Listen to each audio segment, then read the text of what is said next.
ta chronique qui le fait mieux, Pierre. Cette semaine, qui le fait mieux? J'ai pas été aigu parce que ça me tentait pas aujourd'hui. Je l'ai découpé. Qui le fait mieux? Une gimmick que je vais faire pour du côté masculin et du côté féminin. J'aime beaucoup ça quand on a beaucoup de choix comme ça, on est capable de faire des deux côtés. La gimmick qui fait peur. Donc, qui le fait mieux dans une gimmick qui est supposée faire peur? Undertaker, The Fiend ou Uncle Howdy. Donc, d'après toi, qui le fait mieux? Ouais. Uncle Howdy, écoute, on est au début, hein. Fait que ça, c'est on dirait que je peux pas l'ajouter au même niveau que les deux autres. Mm-hmm. Je comprends. Écoute, si mon chien devait répondre à cette question, ce serait The Fiend, Bray Wyatt.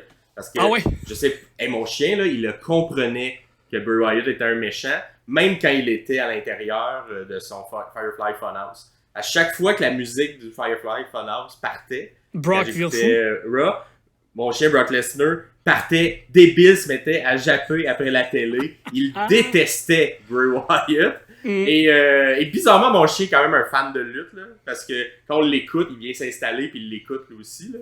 C'est un peu bizarre. Mon chien est vraiment comme très spécial là, sur plusieurs points de vue. mais The Fiend, Bray Wyatt, il le détestait vraiment beaucoup. Je sais pas si c'était le côté fake puis jeu puis je sais pas. Qu'est-ce qu'il faisait qu'il comprenait tout de suite que c'était un méchant. Mais moi, je pense que je vais y aller de mon côté, du côté d'Undertaker. Pour l'époque, c'était une période où c'était... comment dire, j'étais plus jeune aussi, là, fait que moi, Undertaker, c'était genre mon méchant quand j'écoutais la lutte plus jeune. Fait que les trucs qui m'ont fait le plus peur d'Undertaker, les Bury Alive matchs, j'étais à chaque fois... je comprenais qu'il y avait probablement un truc de magie derrière, assurément un truc de magie, mais je trouvais ça quand même violent d'enterrer quelqu'un vivant, puis tout ça, puis que le match se termine, puis tout le monde est comme « Yes sir, on a enterré quelqu'un vivant! » Ensuite, toute la gimmick un peu là, de cercueil, tout ça. Je trouvais qu'il y avait un aura quand même, quelque chose d'Undertaker. Fait que je vais répondre à Undertaker, moi, de mon côté. Ouais, ça, tu vas aller chercher vraiment une fibre que tu as connue quand tu étais plus jeune. La fibre nostalgique, là. C'est ça, exactement. Ben, tu sais, pour le prendre au mot, là, qui est supposé le faire peur, je vais aller avec The Fiend, justement, pour le masque, pour le côté complètement fou, les deux aspects, côté plus humain, côté plus monstrueux. Je vais aller avec The Fiend, juste pour... ce côté-là, c'est un côté, mon Undertaker, dans ses débuts, où justement il est supposé vraiment faire peur avec cet aspect-là. Je l'ai moins connu, donc pour moi, ça va être The Fiend.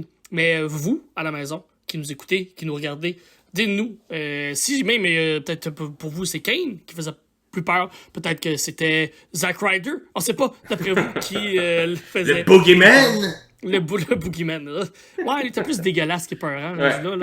Mais je pense The Fiend, Bray Wyatt, ça rentre bien. Ça rentre bien.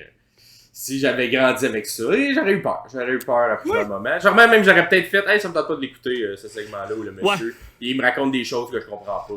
Craquer un coup dans le ring, puis... c'est ça. Ouais. Dites-nous-les.